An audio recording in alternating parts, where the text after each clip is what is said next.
Parabéns por vocês abrirem aqui a instituição, por vocês estarem aqui em pleno meião da semana, né? Quarta-feira, estamos no meio da semana, à noite, e estão dispostos a estudar o Evangelho de Jesus. Então, parabéns, primeiro de tudo.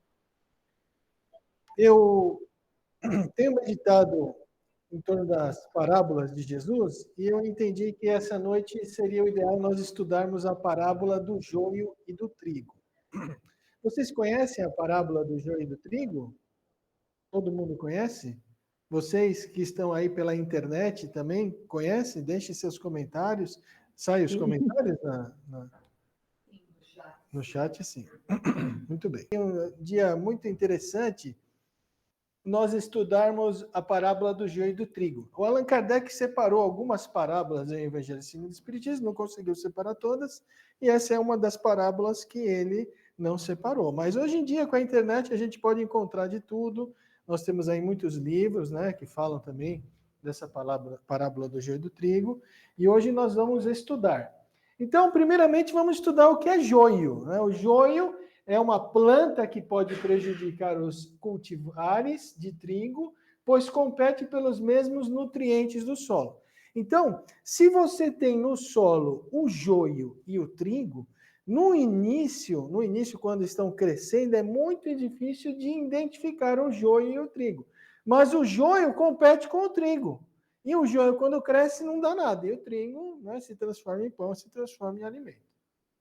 Muito bem. Então, veja, ó, em adulto, quando está assim na fase já crescida, dá para identificar aqui o trigo e o joio. Mesmo assim, são muito parecidos, né? Mas no início, é tudo verdinho, não dá para identificar. Então, vamos ler a parábola, vamos estudar a parábola, e aí a gente vai fazendo uma exegese, ou seja, vamos estudando parágrafo a parágrafo para entender o simbolismo, para, afinal de contas, entender o que Jesus quis dizer. Vamos lá. Propôs-lhe outra parábola, dizendo: o reino dos céus é semelhante ao homem que semeia boa semente no seu campo. Mas, dormindo os homens, veio o seu inimigo e semeou o joio no meio do trigo, e retirou-se. E quando a erva cresceu e frutificou, apareceu também o joio. E os servos do pai de família, indo ter com ele, disseram-lhe: Senhor, não semeaste tu no teu campo boa semente? Por que tem então joio? E ele lhes disse: um inimigo é quem fez isso. E os servos lhe disseram: Queres, pois, que vamos arrancá-lo? Ele, porém, lhes disse: Não, para que ao colher o joio, não arranqueis também o trigo com ele. Deixai crescer ambos juntos até a ceifa. E por ocasião da ceifa, direi aos ceifeiros: colhei primeiro o joio e atai em molhos para o queimar, mas o trigo ajuntai-o no meu celeiro.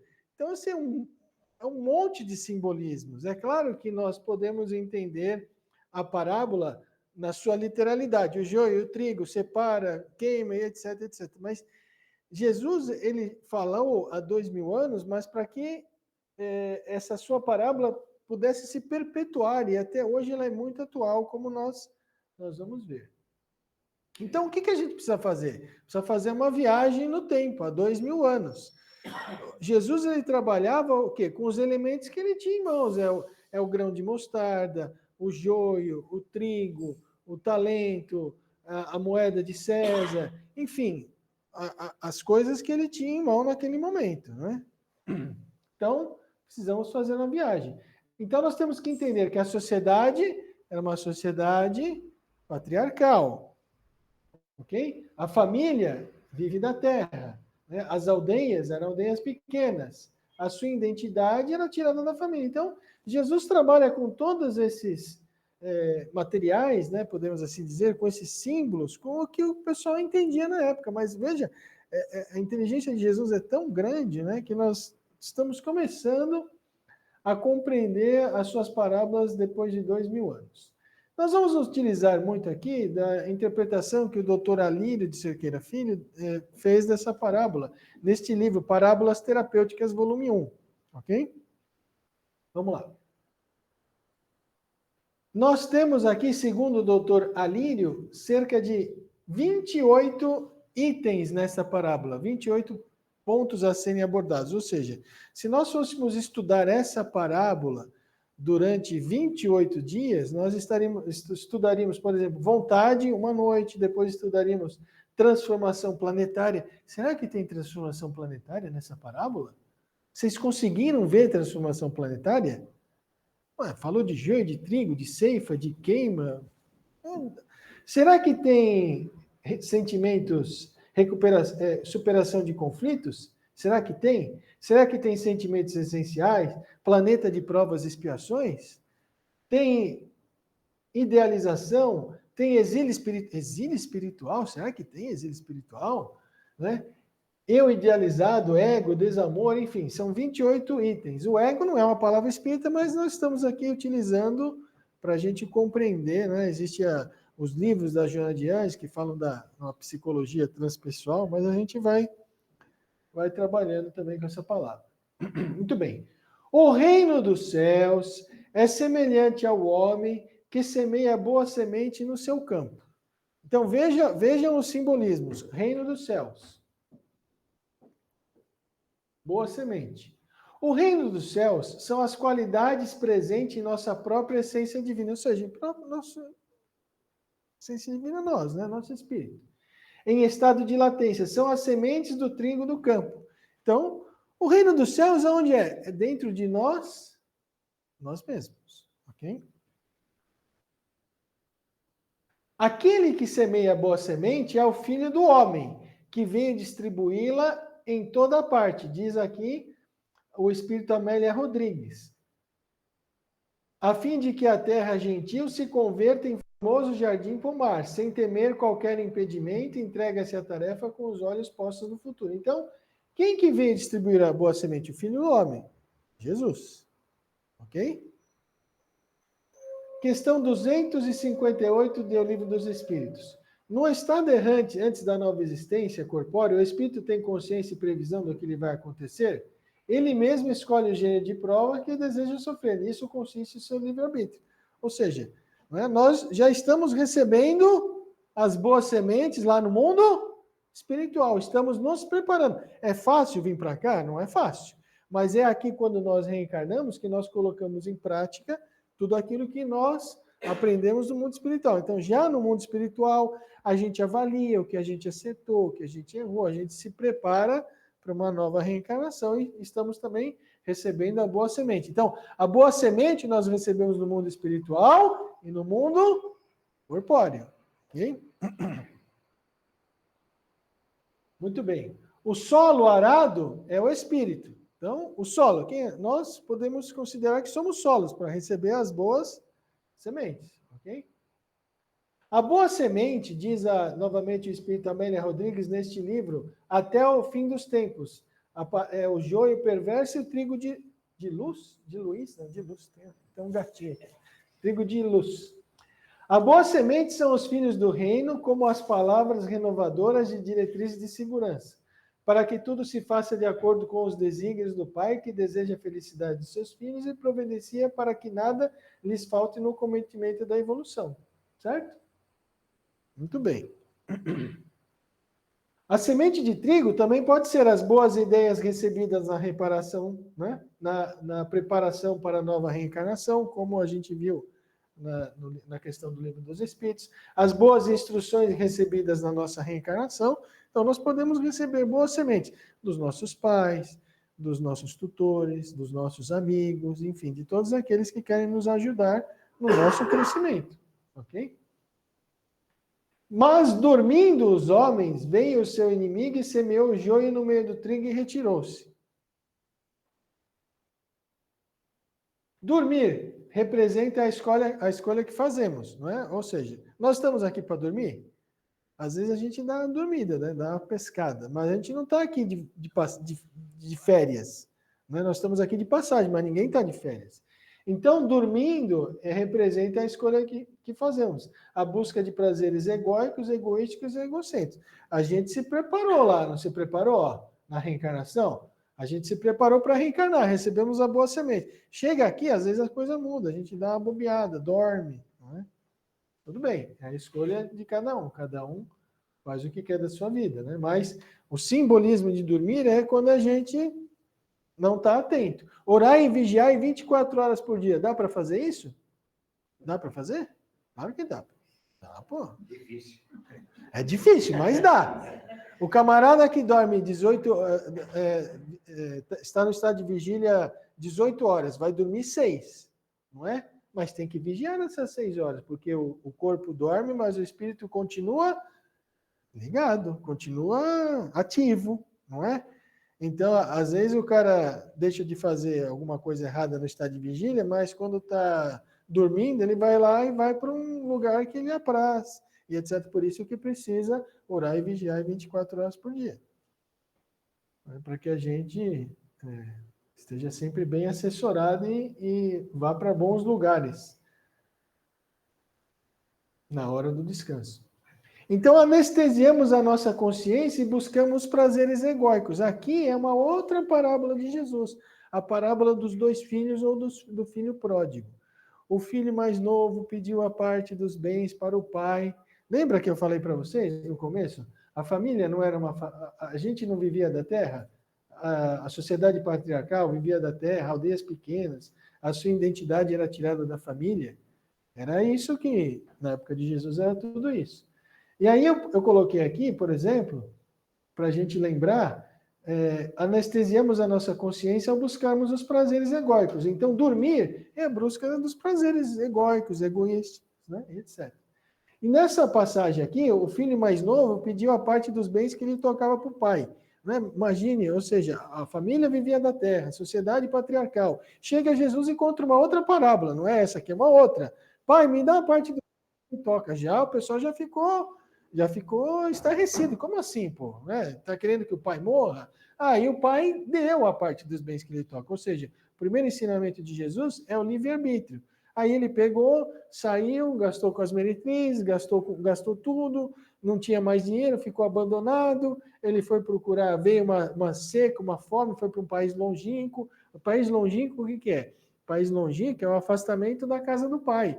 O país longínquo, ou seja, ele não tem amor, na casa do pai ele tinha amor, ele tinha fraternidade, ele tinha tudo de bom. Mas quando ele pega os bens que o pai lhe dá, da sua herança, e vai para esse país longínquo, ele se afasta da casa do pai. Ele se afasta da casa do pai, gasta tudo, e aí vem uma grande seca, uma grande fome naquela região, e ele vai procurar alguém, e esse alguém lhe ajuda e fala, você vai alimentar os porcos. Mas os porcos, os judeus não comiam porcos, porque os porcos naquela época eram muito mal cuidados e davam uma doença que hoje nós conhecemos que é a cisticerco, se eu não estou enganado, aquela um tipo de um verme para o cérebro e explode a cabeça do camarada. Então, eles não comiam porco. Então, veja o simbolismo de Jesus. Olha, vai lá contando aquela parábola, né, ele conseguiu um trabalho para alimentar os porcos, dar as alfarrobas para os porcos.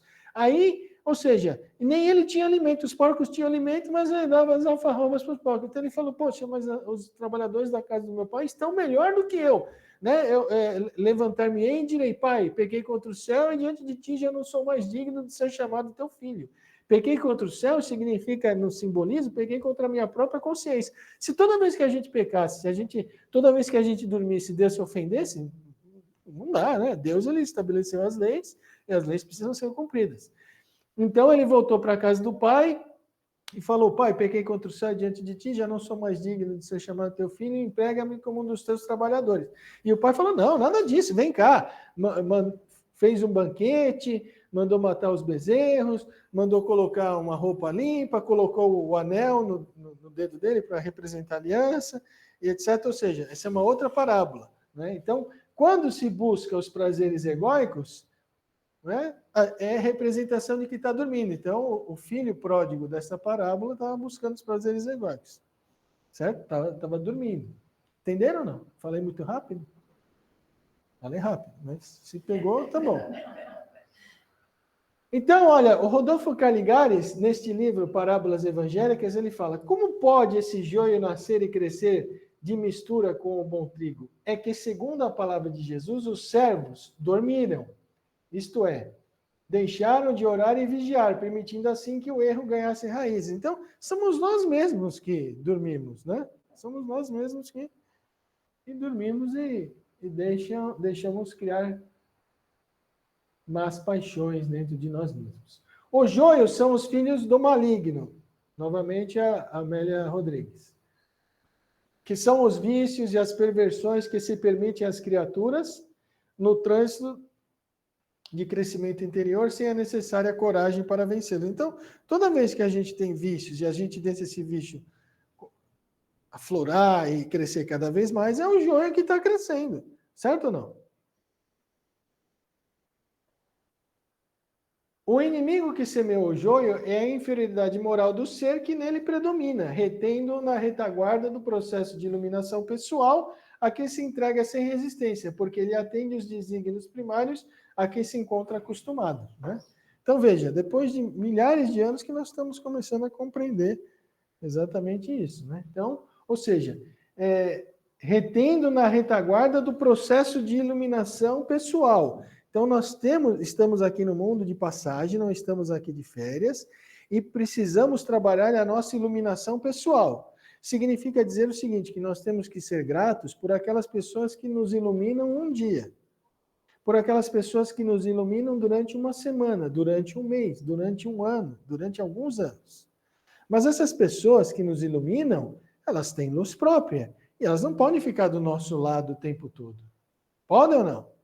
Cada um tem o seu caminho a seguir. E se elas nos iluminam e nós não temos luz própria, o que vai acontecer conosco? Vamos cair na escuridão. Né? Então, portanto, a nossa reencarnação, o objetivo da reencarnação é o desenvolvimento da nossa moralidade e da nossa intelectualidade, nos iluminando através de exercícios de amor, de caridade. Né? Você vem aqui, você está abrindo o centro, você está ajudando no passe, você está trabalhando, vendendo as roupas aqui para as pessoas que frequentam o centro, você está trabalhando na ajuda aqui da outra casa ao lado, que é Herculano Pires. São exercícios de caridade, dentro do centro, fora do centro, na sociedade, no local que você trabalha, enfim. Nós estamos em pleno processo de auto-iluminação. Não é?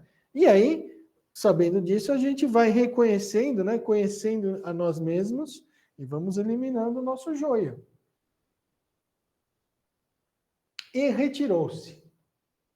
Aqui fica clara a questão das máscaras. O inimigo planta o joio e retira-se. Após cultivarmos as negatividades do ego, sempre fugimos mascarando. Né? Então, ou seja, todos nós temos defeito. Então, hoje nós temos que meditar em torno dessa parábola, olharmos para dentro de nós mesmos, verificarmos aonde se encontra o joio, né, e procurarmos nos libertar dele. Questão 121. Por que alguns espíritos seguiram o caminho do bem e outros do mal? Não têm eles o livre-arbítrio? Deus não criou espíritos maus, criou simples e ignorantes, ou seja, tão aptos para o bem quanto para o mal. Os que são maus, assim se tornaram por sua vontade. Dormiram, não é? Dormiram. Então, assim, lógico que todos nós vamos chegar à perfeição, mas uns mais rapidamente e outros mais demoradamente. E quando a erva cresceu, frutificou, apareceu também o joio. E os servos do pai de família, indo ter com ele, disseram-lhe: Senhor, não semeaste tu no teu campo boa semente? Por que então o joio? Ele lhes disse: um inimigo é quem fez isso. Os servos lhe disseram: queres, pois, que vamos arrancá-lo? Pô, se ele arrancasse o joio e o trigo, não ia sobrar nada, não é? Vamos analisar aqui, por exemplo, Sociedade Espírita de Estudos da Lapa. Temos trabalhadores aqui? Temos. Temos trabalhadores com joio e com trigo? Temos.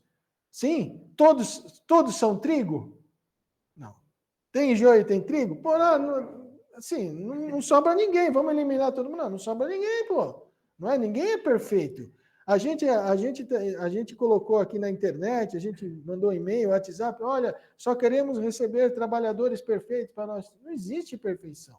Então, todos nós temos um pouco de joio, um pouco de trigo, então resta analisarmos o que a gente precisa melhorar, aonde que a gente precisa atacar o nosso problema, certo?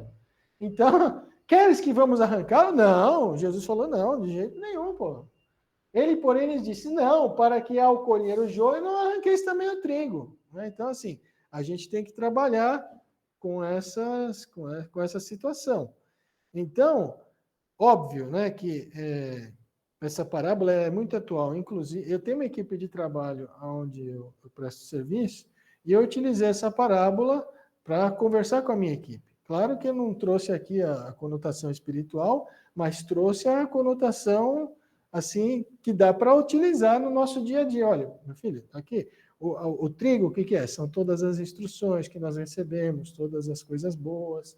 O joio, né? Dormiu, etc.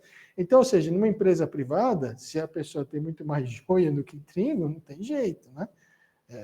É uma oxigenação, vai ser trocado.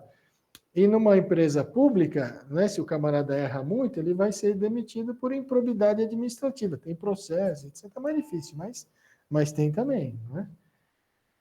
Então, ou seja, a minha equipe, eu tenho uma equipe de pessoas, são perfeitos? Não são. Tem virtudes? Muitas. Tem alguns defeitos? Tem também, mas como é que eu vou eliminar todo mundo? Não é assim. Então, a gente vai trabalhando, vai conversando, vai trazendo aos poucos, né? No centro espírita, no nosso dia a dia, enfim. A nossa esposa, o nosso esposo, namorado, não é assim? Não é?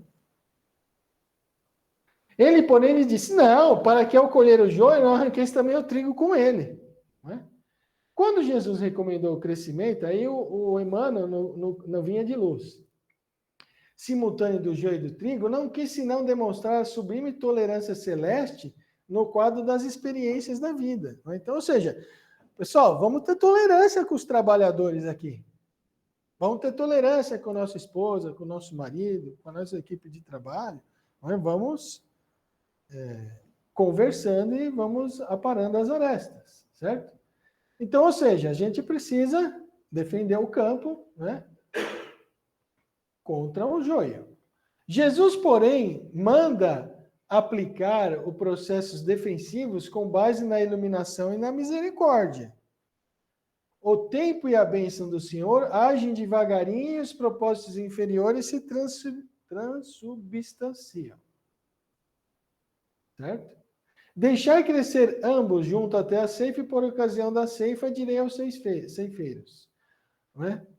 Os sentimentos egóicos, ó, veja, o trigo e o joio. Então, deixar crescer, lá na frente a gente separa, coloca o trigo no seleno e o joio, se tem molho, né, faz molho e queima.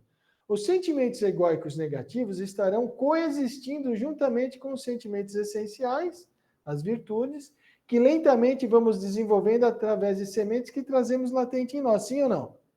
Sim. Não é? Então, aceitar as negatividades do ego, orgulho, egoísmo e vaidade, no momento certo dar tratamento adequado, que é o joio, ok? Colhei primeiro o joio, atar em molhos para o queimar. Todo joio será queimado, isto é, todos os sentimentos egóicos serão transmutados, purificação pelo fogo, isto é, luz da essência, pelos sentimentos essenciais correspondentes. Então, ó, queimados pelo fogo. Então, o fogo é o símbolo da purificação, da luz. Se nós somos egoístas, vaidosos, corruptos, corruptores, assassinos, déspotas, nós estamos o quê? Com luz ou sem luz? Estamos sem luz, estamos no movimento contrário à lei de Deus. Então, veja, atai o joio em molhos e coloque-o para os queimar. Ou seja, todos os nossos sentimentos egóicos, tudo que não é bom, nós vamos eliminar. O nosso objetivo é chegarmos à perfeição. É chegarmos a ser Deus? Claro que não. Jesus disse, sede perfeitos, assim como o vosso Pai Celestial é perfeito. Vamos ser Deus? Claro que não. Nós somos filhos de Deus. Antes do planeta existir, há 4,5 bilhões de anos atrás, Jesus já existia. Jesus já era um espírito crístico, um iluminado. Né? Nós vamos chegar na situação de Jesus? Vamos. Jesus disse, todos vós podeis fazer o que eu fiz e muito mais ainda. Pô, quem que fez mais do que Jesus fez? Nós tivemos pessoas iluminadas. Você pega um Gandhi, pega uma Madre Teresa de Calcutá, você vê um Martin Luther King, você vê uma Irmã Dulce, você vê um Francisco de Assis. Ou seja, pessoas iluminadas, mas não chegaram a fazer o que Jesus fez. E a gente só vai chegar a fazer o que Jesus fez através de múltiplas e sucessivas reencarnações, aonde nós vamos transmutar os nossos sentimentos egóicos através, o quê? Através dessa simbologia do fogo, através da iluminação interior, que nós vamos conseguir através de exercícios de amor. Até aqui tudo bem? Muito bem. Então, o orgulho é a ausência do valor de ser humilde, o egoísmo do valor do altruísmo, a ansiedade é a ausência da serenidade. Quando estamos tímidos no exercício do ser, vivemos o irreal do não ser. O ego é apenas o não movimento do ser essencial. Quando o ser essencial não age, o ego que não é se situa. Pô, é uma linguagem psicológica, mas é isso mesmo, né? Ó, quando estamos tímidos no exercício do ser, vivemos o irreal de não ser. Eu sou o presidente, eu sou o governador, eu sou o fulano, eu sou não sei o quê. Totalmente egóico, acha que morreu, não vai existir mais nada, é o aqui e agora, é o gozo, faz de tudo para o gozo no momento, o prazer, não importam os meios, contanto que eu consiga os fins. É isso, é a pessoa, né? Estão tímidos no exercício do ser. O ego é apenas o não movimento do ser essencial. Quando o ser essencial, o espírito, não age, não se ilumina, é o ego que se situa. Então, assim, é a pessoa totalmente materialista, totalmente egóica. Né? Então, nós temos que buscar o quê? Sermos altruístas, sermos mais serenos e sermos mais humildes, etc. Nossa necessidade básica é de luz própria, como eu falei, não é? E óbvio que pegando as ideias do Emmanuel, não é? De esclarecimento íntimo, de autoeducação, de conversão substancial do eu ao reino de Deus. No livro Caminho, Verdade e Vida. Mas o trigo ajuntai-o no meu celeiro. Ok? Coube a Lutero desencadear já o Herculano Pires. Opa! Olha aqui, ó. Nesse livro, Mistério do Bem e do Mal. Coube a Lutero desencadear na linha ideológica de Erasmo de Roterdã a luta pelo restabelecimento da verdade. E coube a Kardec recolocar a verdade evangélica acima da nova mitologia criada pelas igrejas cristãs. Então, Jesus veio, nos deixou o evangelho, deixou o seu legado. E o que veio o povo? Né? O que veio os espíritos? Começaram a colocar um monte de joio no ensinamento de Jesus. Começaram a criar um monte de coisa. Ah, muitas moradas na casa do meu pai. Criou-se a teologia, né? É o paraíso, é o inferno, é o purgatório, é o limbo. Há muitas moradas na casa do meu pai. É outra simbologia. Ninguém pode ver o reino de Deus senão aquele que nascer de novo, disse Jesus a Nicodemos. Mas como, mestre, nascer de novo? Eu vou ter que entrar no ventre da minha mãe novamente? Como eu, sendo velho? Nicodemos, tu é mestre da lei, doutor da lei, não sabe essas coisas? Em verdade vos digo que é necessário nascer de novo da água e do Espírito. E aí vem a teologia crional, você aceita Jesus e renasce do batismo, um monte de joio. Um monte de joio. Nascer da água. A água é o símbolo da natureza material e o espírito da natureza espiritual. Nascer da água e do espírito para ver o reino de Deus, para entrar no reino dos céus, significa renascer, reencarnar múltiplas e sucessivas vezes. Há muitas moradas na casa do meu pai, o inferno, o paraíso. O Hubble fica a 570 quilômetros do planeta Terra. Funciona desde 1991, mais de 30 anos. E o telescópio James Webb, também, outro telescópio, fica a 1.500.000 quilômetros do planeta Terra. O Hubble fotografou 2 trilhões de galáxias. E o James Webb vai fotografar algumas outras milhões. Mas o que são 2 trilhões de galáxias? Não é nada. A gente tem ideia do que é 2 trilhões de galáxias? 1.000 vezes 1.000, 1 milhão. 1 milhão vezes 1.000, 1 bilhão. Então, quando a gente fala em 7 milhões, 7 vai dar... A Mega Sena vai dar 7 milhões. Aí a gente começa a entender. Mas 1.000 vezes 1.000 1 milhão vezes 1000 é 1 bilhão. 1 bilhão vezes 1000 é 1 trilhão. Nós descobrimos até agora 2 trilhões de galáxias. O que é isso, Luciano? É um número muito grande. Mas não é nada. O universo é infinito. Só no nosso organismo existem 7 trilhões de células. No universo infinito, 2 trilhões de galáxias não é nada. A nossa Via Láctea contém entre 200 e 400 bilhões de estrelas. O nosso Sol é uma estrela anã. Descobriram aí recentemente uma estrela que é 10 milhões de vezes maior que o nosso Sol, a nossa Via Láctea.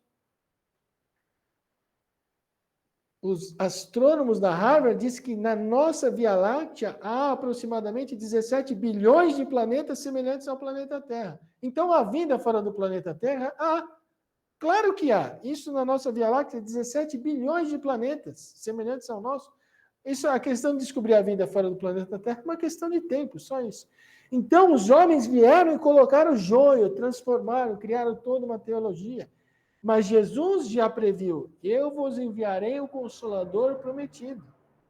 Que nós já sabemos que é o Espiritismo, que veio retomar tudo aquilo que eu ensinei para vocês e vem dizer coisas novas. Na introdução do Evangelho segundo o Espiritismo, vemos Kardec dividir o texto dos Evangelhos em 5 partes, deixando 4 de lado e aceitando apenas uma como essencial. Com essa operação metodológica, pôde Kardec arrancar o joio para oferecer-lhes o trigo livre de impurezas. Esse trigo é o fruto da semeadura racional de Jesus, que mesmo os espíritas ainda não compreenderam.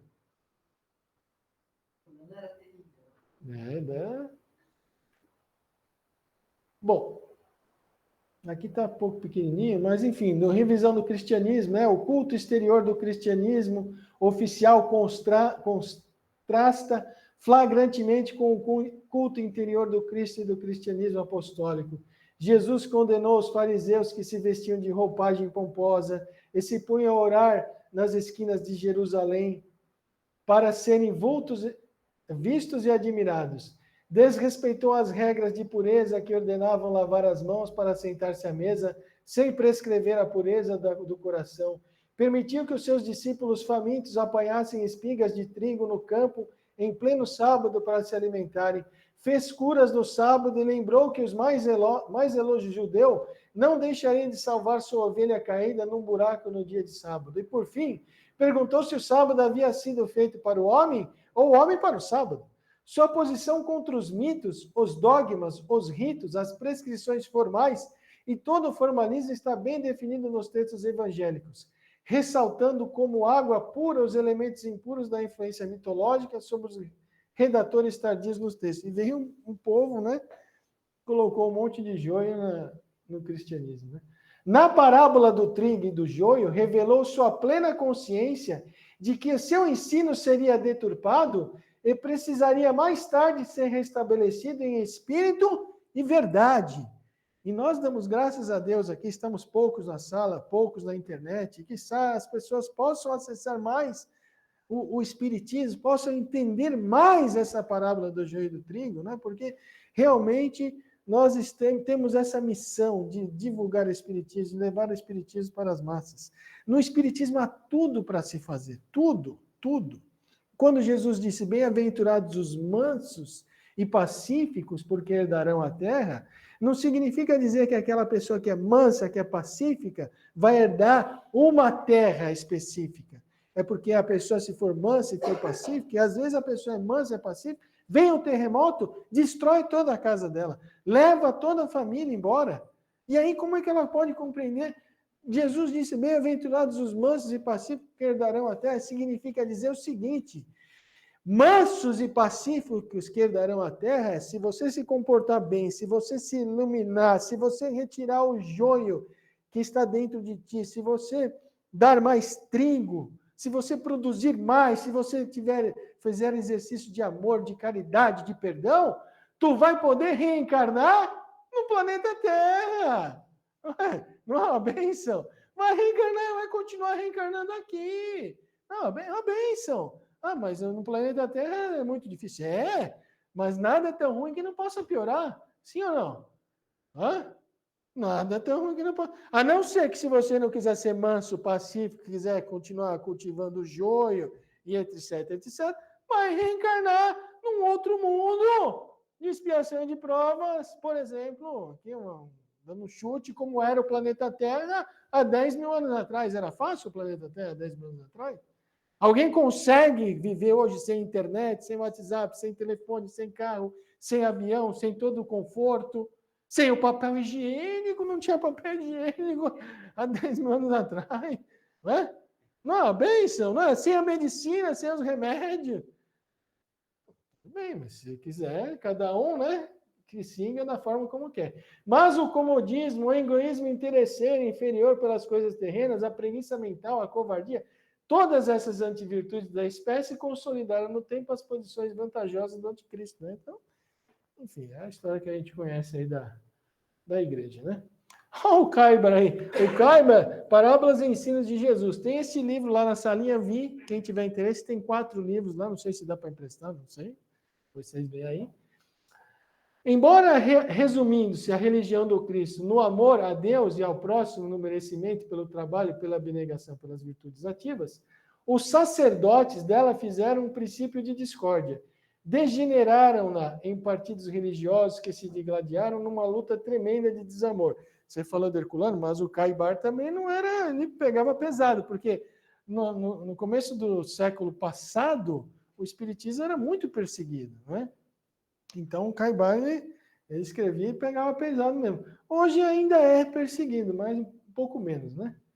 Em vez da religião imaculada do Filho de Maria, apareceram as religiões aparatosas de sacerdotes preconizando e mantendo cultos pagãos, esterilidades grotescas, dogmas, mistérios, milagres, exaltando o sobrenatural, escravizando a razão e a consciência das massas. Mas o Leon Denis também pega pesado. Ó. As paixões terrenas, as ambições nesse livro, né? O Cristianismo e o Espiritismo. O egoísmo, bem cedo, a destruíram. A política se introduziu no sacerdócio. Os bispos, de humildes adeptos e de modestos vigilantes que eram, a princípio, tornaram-se poderosos autoritários, constituiu-se a teocracia, e esta pareceu de interesse colocar a luz debaixo do alqueire, e a luz se extinguiu. O pensamento profundo desapareceu. Ao lado, todavia, desses males, é justo recordar os serviços prestados pela igreja. Então, assim, teve muito mal a igreja? Teve, mas, contudo, o evangelho chegou até os dias atuais, chegou até o Allan Kardec, né? Tivemos aí um período terrível, né, que foi a Inquisição, e etc. Né? Agora, essa parábola nós podemos entender no sentido individual, não é? O joio que reside dentro de nós, o trigo, e no sentido coletivo, ok? Coletivamente, o trigo representa todas as pessoas que desejam o bem e fazem os esforços para praticá-lo. O joio representa aqueles que se comprazem no mal. Bem-aventurados os mansos, porque possuirão a terra. Já expliquei, né? A fim de permanecermos no mundo de regeneração, diz o Alírio, que a terra se tornará, é fundamental que desenvolvemos o máximo possível os sentimentos essenciais, o trigo. O negócio é simples. É simples, é fácil. É muito fácil, é muito simples. Não é simples o Espiritismo? Espiritismo é Deus único. Deus é único. Inteligência suprema do universo, causa primeira ou primária de todas as coisas, imaterial, imutável, soberanamente justo e bom, perfeito em tudo. Olha que beleza. Os espíritos são os filhos de Deus, somos nós. Estamos reencarnados, desencarnaremos. O médium é o intermediário entre o mundo dos espíritos e o mundo dos encarnados. Os espíritos se comunicam. Então, a existência de Deus, a imortalidade, a pluralidade dos mundos, a reencarnação. É simples, não é? É simples. O espiritismo é muito simples. É muito simples. Muita gente ainda não compreendeu. O difícil é a iluminação interior. A iluminação interior que é o complicado. Né? Compreender é muito simples. Iluminar exige esforço, exige trabalho, exige dedicação. Certo? Transmutando os egóicos evidentes e mascarados que ainda trazemos em nós o joio, de modo a fazermos jus a uma permanência no verdadeiro paraíso, que um dia o nosso planeta passará a ser. Ou a gente... Bom, eu, do meu ponto de vista, Luciano, eu desejo reencarnar muito aqui. Não tenho a mínima condição de ir para Júpiter, estar lá com Mozart. Sabe que Mozart está lá na revista Espírita, Mozart diz que Júpiter é um planeta de regeneração. Tenho certeza que eu, não, ao desencarnar, não vou para um planeta de regeneração. Então, vou fazer o máximo para ficar aqui. Então, é assim, a gente tem que se conhecer, né? Vai ser um planeta melhor? A Terra vai.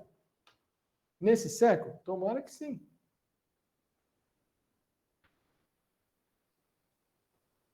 Ó, aqui, ó. Aproveitando-se de um momento de repouso, acercaram-se-lhe e pediram que explicasse a complexa parábola do joio, há pouco narrada. Invadido pela imensa ternura com que sempre elucidava os atônitos discípulos, ele esclareceu. Então, ele falava para o povo e os discípulos, pô, mestre, um negócio de joio, queimar. Explica um pouco melhor, não é? Então, a ceifa é o fim do mundo, e os ceifeiros são os anjos. O mundo moral está em constante transformação por causa da transitoriedade da existência física, de suas alternâncias e de seus processos degenerativos. Por mais longa, sempre se interrompe pelo fenômeno da morte e se encerra o capítulo existencial, chegando o momento da ceifa, que se apresenta na nossa consciência, que refaz o caminho percorrido sob a inspiração dos seres angélicos encarregados de orientar os seres humanos. Então, isso aqui, olha, veja, olha que coisa maravilhosa, né? São as palavras de Jesus trazidas pelos Espíritos que nós podemos ler nos livros espíritas, do Emmanuel, do Neio Lúcio, da Amélia Rodrigues, etc. Assim, palavras, né, que Jesus falou na intimidade com os discípulos, com os apóstolos. Né? A ceifa é o fim do mundo e os ceifeiros são os anjos. A gente não tem compliance numa empresa pública, numa empresa privada? Compliance é uma palavra inglesa que chama requisito. Você não tem que seguir os requisitos? Tem que seguir os requisitos. Se você tem requisitos, se você tem uma política, né, para você seguir os requisitos, regras. Não existe regras aqui na sociedade espírita. Tá lá? Tem regra. Né? Existe regra. Se o trabalhador não se enquadra dentro da regra, não está seguindo o compliance. Então, filho, você fala uma vez, fala duas vezes, fala três. Tolerância, joio e trigo. Mas chega uma hora, não é? Você é obrigado a convidar a pessoa a se retirar. No mundo é a mesma coisa. Quem que é o nosso governador do mundo? Jesus. Jesus é o nosso modelo, o nosso guia. Antes do planeta existir, já existia Jesus. Há 4,5 bilhões de anos. Ele organizou a formação do planeta Terra. 4,5 bilhões de anos. Veja a paciência de Jesus. Encarnou-se entre nós, não precisava, nós reencarnamos. Ele encarnou-se, ficou 30 anos para abrir a boca. A gente não fica 30 segundos, a mulher faz uma provocação, você, né? Ou você faz a provocação de lá, ou o cara te dá uma fechada, você já... Ele encarnou-se, ficou 30 anos para abrir a boca. Cara, fantástico, né? Uma paciência extraordinária. Mas é isso, né? A ceifa é isso, é o fim do mundo. E a Amélia fala, assim, pois, como é o joio colhido, queimado no fogo, assim será no fim do mundo. Ah, mas o mundo vai acabar? Claro que vai acabar. O mundo não vai acabar? Vai acabar. Quando, Luciano? Daqui a 5 bilhões de anos. Quando o Sol se extinguir, o mundo acaba também. Então, mas isso no simbolismo é, pois como é o joio colhido e queimado no fogo, assim será no fim do mundo, quando cessar as experiências carnais de cada criatura que enfrentará a semeadura do mal realizada no próprio coração. Os erros na condição de erva perniciosa reaparecerão com todo vigor, exigindo prosseguimento de viciação, agora em outras condições inexequíveis, afligindo, atormentando com as chamas do desejo infrene, ardendo no sentimento e na razão do desgoverno. Então, em resumo vai chegar um momento que aquelas pessoas que são maledicentes, que são déspotas, que são egoístas, que fomentam o mal, que só semeiam o joio, que estão dormindo, o filho vai ser retirado. Vai reencarnar lá no outro planeta de expiação de prova, 10 mil anos. Vai construir pirâmide, como os espíritos construíram aqui. Vai sei lá. Em terra de olho, em terra de céu, quem tem um olho vai ser rei. Então, imagine o Luciano, com todo o conhecimento que o Luciano tem hoje. Aí o Luciano não aproveitou. O espírito do Luciano vai reencarnar lá num planeta 10 mil anos atrás. Um planeta como era a Terra há 10 mil anos atrás. Os conhecimentos que a gente tem, nós não perdemos. Mas quando eu reencarnar lá, num corpo, vamos dizer assim, mais ou menos parecido com o nosso, eu vou ficar matusquelando, porque vai ficar tudo no meu inconsciente, tudo que eu aprendi de engenharia, de administração, sei lá, tudo que a gente aprende, eu vou ficar matusquelando lá e é difícil, né? Mas os espíritos, né? Muitos espíritos vão reencarnar lá e vão fomentar o progresso, pelo menos, né, o progresso intelectual. E é assim que funciona a humanidade. É assim que funciona o universo. O Filho do Homem enviará os seus anjos, que hão de tirar do seu reino todos os escandalosos e todos quanto praticam a iniquidade, lançá-los na fornalha ardente. Ali haverá choro e ranger de dentes, porque a consciência, quando desperta, avalia o mal que assim mesmo se fez, sem oportunidade imediata de reparação, aflige-se, leva o indivíduo ao sofrimento, que o faz estorcer-se e chorar sem consolo, por haver-se iludido sem qualquer necessidade. Jesus fala, haverá choro e ranger de dentes, ou seja, choro e ranger de dentes é aquele vazio existencial de a pessoa ter perdido a oportunidade. Vai se arrepender, vai expiar, vai reparar e vai caminhar. Uns mais rápido, outros mais demoradamente. O anjo da morte dos renascimentos físicos, após acolher os aficionados dos escândalos, dos crimes, da perversão, selecionará aqueles que poderão prosseguir na terra e aqueles outros que serão enviados ao exílio em mundos inferiores, mais primitivos e infelizes. Não é simples? Mas peraí, os apóstolos, os discípulos, o povo ouvindo essa parábola 2000 anos atrás, não entendendo nada, né? Ou entendendo muito pouco. Mas, enfim, o básico eles entenderam. E hoje nós estamos aqui aprimorando. Será realizada a seleção natural pelos valores espirituais de cada qual. A colheita não é igual para todos. A semente da terra, cada espécie tem o seu dia, né? Eis porque, aparecendo o tempo justo de cada alma e de cada coletividade, exige-se a extinção do joio quando os processos transformadores de Jesus foram recebidos em vão. Né? Muito bem. O homem comum ainda não dispõe de visão adequada para identificar a obra renovadora. Muitas plantas espinhosas ou estéreis são modificadas em sua natureza essencial, pelos filtros amorosos da administração da seara, que usa afeições novas, situações diferentes, estímulos inesperados ou responsabilidades externas que fazem o coração. Então, nesta parábola, nesse livro Vinha de Luz, que ele fala do joio, o que o Mestre Jesus, o que Deus faz? Nos dá a oportunidade de filtros amorosos. Filtros amorosos. Usa afeições novas. A pessoa está totalmente destroçada. Vem um amigo. Né? Vem alguém e lhe fala alguma coisa. Lança uma sementinha, uma palavra.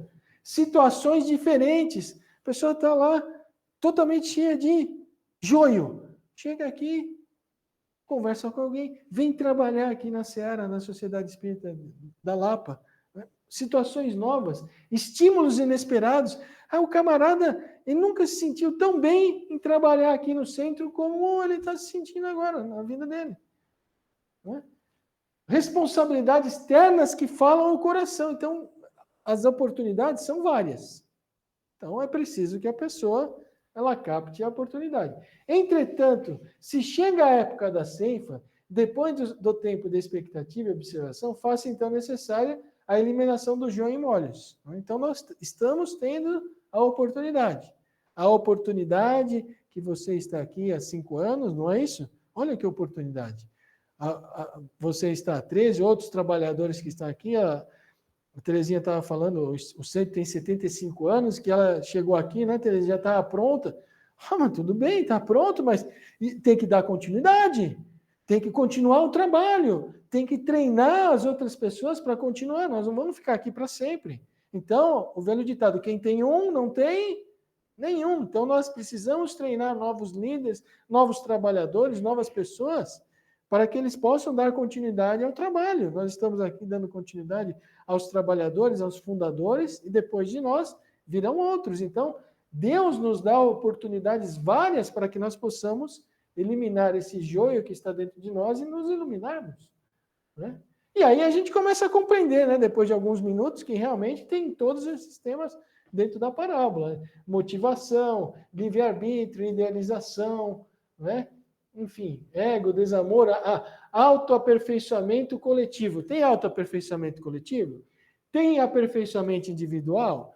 Tem autoconhecimento? Tem autoconsciência? Tem autotransformação? Tem desamor? Tem, não tem? Não é quando a pessoa está dormindo? Tem ego? Tem o eu idealizado, o eu real, né?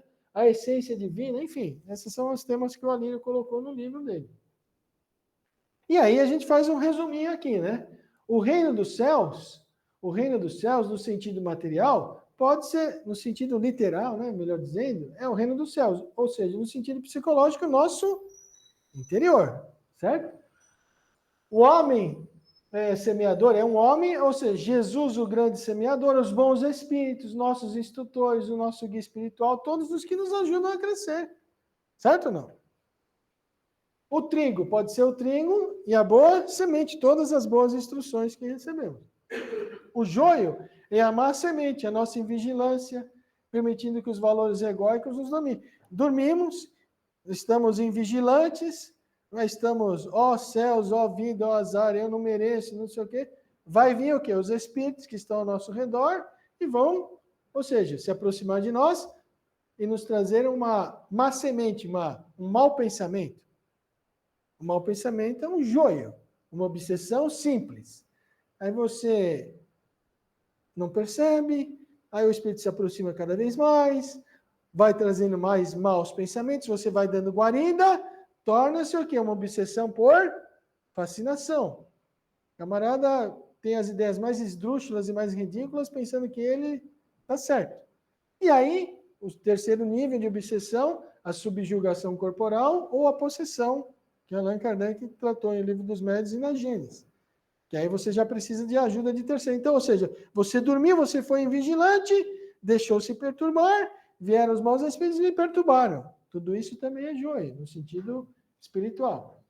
O ceifador pode ser o ceifador ou a avaliação da nossa reencarnação, que dependendo dos nossos frutos, teremos ou não novas oportunidades de reencarnar. Dependendo dos nossos frutos, a gente vai ter novas oportunidades de reencarnar na Terra? Então, depende, né?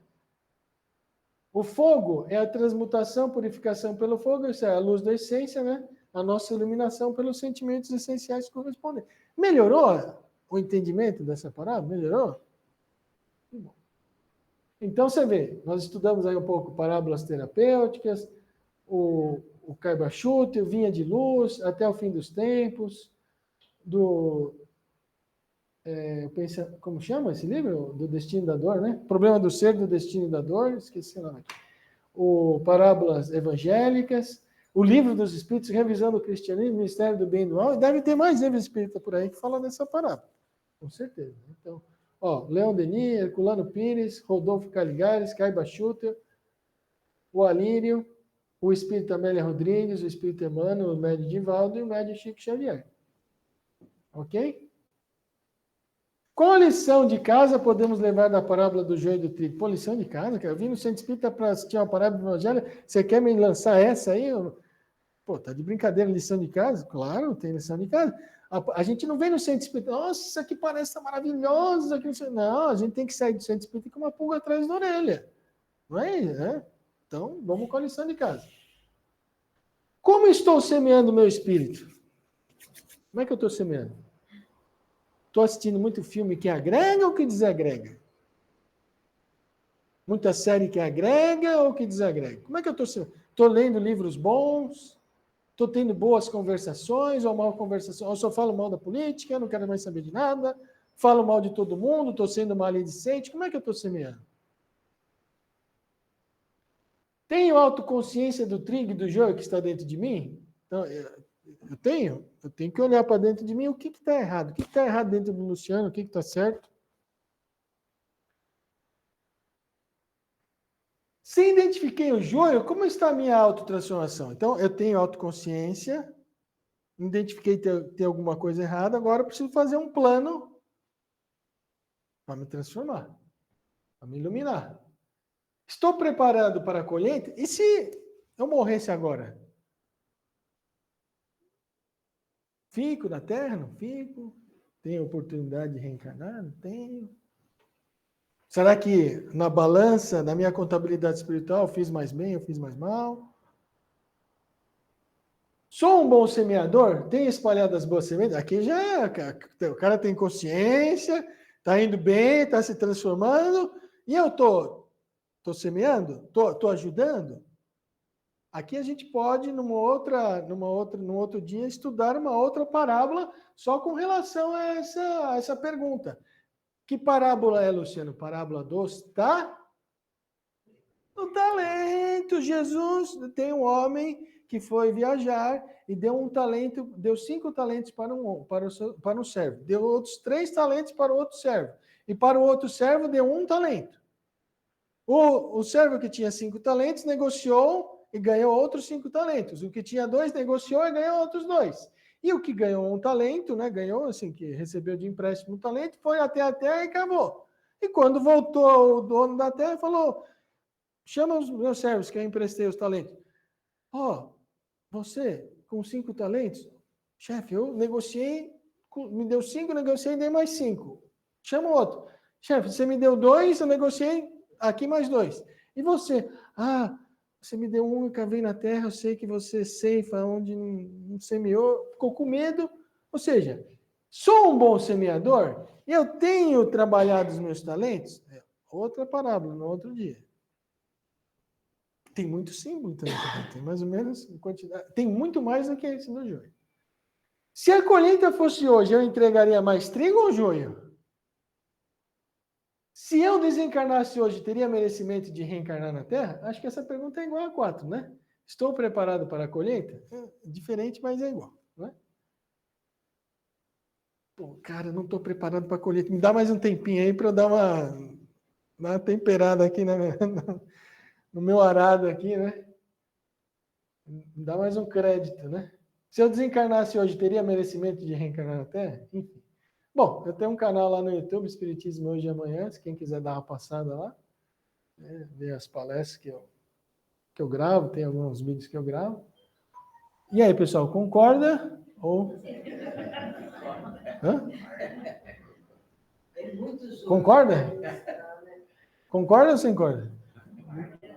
Perguntas, dúvidas? Qualquer coisa para Terezinha? Pode perguntar. Aí, e agora sim, a gente parabeniza vocês de início e agradeço pela atenção, pela oportunidade, né? Que Deus abençoe vocês, a vocês que nos acompanham aqui pela internet, pelas redes sociais. Então, vale a pena a gente continuar semeando, vale a pena nós sermos semeadores, né? Vale a pena nós trabalharmos na nossa autotransformação, na nossa autoiluminação e procurarmos ajudar de fato as forças do bem a transformar o mundo. Nós não estamos aqui no mundo de férias, nós estamos no mundo com uma missão. Muitos de nós que nos escutam pela internet, outros que estão aqui nessa sala, outros que nos acompanham pelas redes sociais, nós temos uma missão, nós firmamos uma missão, um compromisso com Jesus de trabalharmos para um mundo melhor. Não é? E que nós possamos, portanto, fazermos a nossa parte.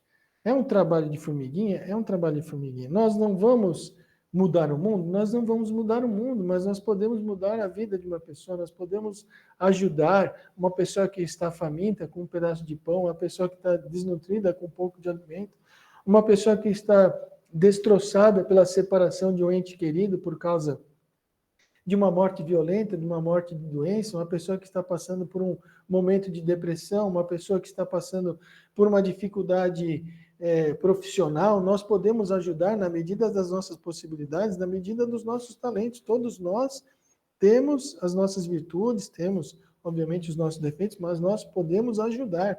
Jesus não nos pede perfeição. Ninguém aqui é perfeito. Jesus nos pede boa vontade. Jesus nos pede a nossa força de vontade, os nossos braços, as nossas pernas, né? Enfim, a nossa boa vontade em poder colaborar, em poder ajudar, para que possamos definitivamente fazer do mundo um mundo melhor. E, quiçá, possamos partir com mais atos positivos do que negativos e temos a permissão de voltar ao planeta Terra. Nós vivemos no Brasil, tem milhares de livros, dezenas de médiuns, milhares de centros espíritas. Nós podemos, né, desfrutar de tudo isso. Mas você sai do Brasil, você vai para a Europa, tem alguns. Você vai para a América, tem outros. Né, os desbravadores, né, o Divaldo fundando centros espíritas, outros fundando centros espíritas aí pelo mundo afora. Então, o trabalho aqui, é difícil aqui?